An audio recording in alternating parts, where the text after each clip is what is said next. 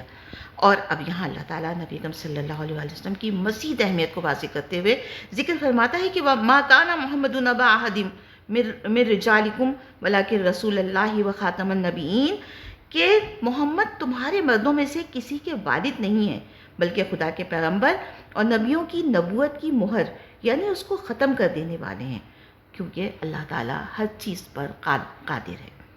بیٹا ہم اب آتے ہیں اپنی اگلی سلائیڈ کی طرف، اور ہماری اگلی سلائیڈ ہے ذہنی خاکہ۔ اس میں نے کچھ نکات آپ کی آسانی کے لیے کر دی ہیں ہمیشہ کی طرح سے۔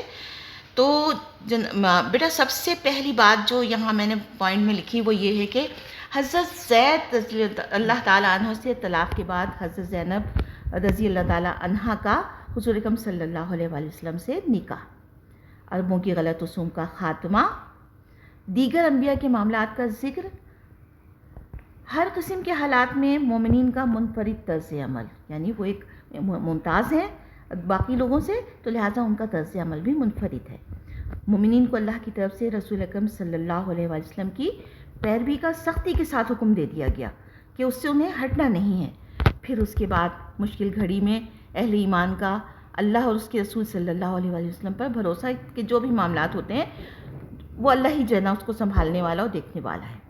حضور اکرم صلی اللہ علیہ وسلم کی طرف سے حضرت زید کا حضرت زینب سے رشتہ بھیجنا، پھر ذکر ہے مومنین کی صفات کے حوالے سے، مومن مرد و عورتوں کی صفات کے حوالے سے ذکر ہے، پھر اس کے بعد ختم نبوت کی وضاحت مہر نبوت کے حوالے سے، اور نبی اکرم صلی اللہ علیہ وآلہ وسلم کو واضح طور پر نبی آخر الزماں ثابت کر دیا گیا کہ آپ کے بعد اب کوئی نبی نہیں آئے گا۔ اس کے ساتھ ہی بیٹا ہماری اگلی سلائیڈ شروع ہوتی ہے جو تحریری کام کے حوالے سے۔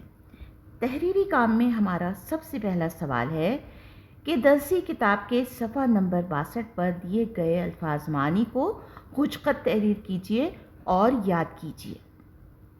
سوال نمبر 2، مندرجہ ذیل سوالات کے جواب تحریر کیجیے۔ اس کا نمبر 1 ہے، اس سبق میں مسلمان مردوں اور عورتوں کی کیا صفات بیان ہوئے ہیں اور اس کے لیے انہیں کس اجر کی نوید سنائی گئی ہے۔ سوال نمبر 2، اس کا نمبر 2 ہے، اللہ پر اس کے رسول صلی اللہ علیہ وسلم کے فیصلوں کے بارے میں اہل ایمان کا کیا طرز عمل ہونا چاہیے۔ اللہ اور اس کے رسول صلی اللہ علیہ وسلم کے فیصلوں کے بارے میں اہل ایمان کا کیا طرز عمل ہونا چاہیے۔ سوال نمبر 3، اس سبق میں حضرت زید رضی اللہ تعالیٰ عنہ کے بارے میں جو باتیں بیان کی گئی ہیں ان کی وضاحت کریں۔ سوال نمبر 3 ہے، مندرجہ ذیل عبارات کا مفہوم تحریر کیجیے۔ بیٹا یہاں ہم نے آپ کی آسانی کے لیے سمجھنے کے لیے آیات لکھ تو دی ہیں، لیکن یہ آیات آپ کی بک میں موجود ہیں، آپ نے اس کو بک سے اتارنا ہے تاکہ کوئی غلطی کا احتمال نہ ہو، کیونکہ ہم ذرا سی بھی معمولی سی بھی غلطی کرنے سے گناہ کے متحمل ہو سکتے ہیں۔ تو آپ بک سے ہی تینوں آیات اتاریے گا۔ اس کا جوابی کاپی میں نے ترجمہ لکھ دیا ہے، تو بک سے آپ آیات اتاریں گے اور ترجمہ میری جوابی کاپی سے دیکھ کر لکھیں گے تاکہ آپ کو پریشانی نہ ہو، غلط کام نہ ہو۔ اب ہماری آتی ہے اگلی سلائیڈ۔ اب آتے ہیں ہم جائزے کی طرف۔ جائزہ حسب معمول خالی جگہیں ہیں جس میں آپ نے درست جواب منتخب کر کے لکھنا ہے۔ ہماری پہلی خالی جگہ ہے، اس سبق میں مومن مرد اور عورت کی صفات بیان کی گئی ہیں 8، 9، 6، 7۔ بیٹا یہ آپ بک میں کاؤنٹ کر کے اور پھر لکھیے گا۔ نمبر 2، الخاشیات کے معنی ہیں عبادت کرنے والے، اطاعت کرنے والے، فروتنی کرنے والے یا روزہ رکھنے والے۔ بیٹا ہم نے اپنی ایکسپلینیشن میں آپ کو لفظ فروتنی کے میننگز بتائے ہیں، تو لفظ بتایا ہے کہ کس لفظ کے معنی فروتنی ہیں اور فروتنی کے میننگز کیا ہیں، تو وہ بھی آپ سن کے صحیح سمجھ کے کیجیے گا۔ نمبر 3، خاتم النبیین کا مطلب ہے آخری نبی، پہلے نبی، نبیوں کے سردار یا خاص نبی۔ نمبر 4، سورہ احزاب کے رکن نمبر 5 میں ازدواجی زندگی کا ذکر ہے حضرت عثمان غنی رضی اللہ تعالیٰ عنہ کی، حضرت زید رضی اللہ تعالیٰ عنہ کی، حضرت سلمان فارسی رضی اللہ تعالیٰ عنہ کی یا حضرت عمر فاروق رضی اللہ تعالیٰ عنہ کی۔ یہ بھی ہم نے آپ کو ایکسپلینیشن میں بتایا ہے، آپ اس کو دیکھ کے کر لیجیے گا بیٹا۔ اس کا بھی کاپی ہے اگلا کام ہمارا، جس میں ہم نے سوالات کے جوابات تحریر کر دیے ہیں۔ یہ سوال نمبر 1 کا جواب ہے، اس کے بعد آ جاتا ہے سوال نمبر 2 کا جواب، اس کے بعد آ جاتا ہے سوال نمبر 3 کا جواب، پھر اس کے نیچے ہم نے آپ کو آیات کے مفاہیم تحریر کر دیے ہیں، جو آپ نے کتاب سے آیات دیکھنی ہے۔ الف آیت کا مفہوم پہلا یہ ہے، کسی مومن مرد اور مومن عورت کو حق نہیں والی جو آیت ترجمہ ہے۔ پھر بے آیت کا ترجمہ ہے، محمد صلی اللہ علیہ وآلہ وسلم تمہارے مردوں میں سے کسی کے والد نہیں، یہ والا ہے۔ جیم کا ترجمہ ہے، اور جو خدا کے پیغام جن کے تو پہنچاتے ہیں، یہ والے۔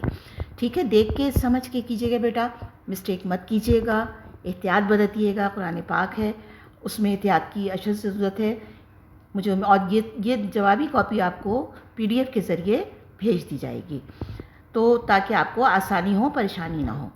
اس کے ساتھ ہی ہمارا آج کا سبق اختتام پذیر ہوتا ہے۔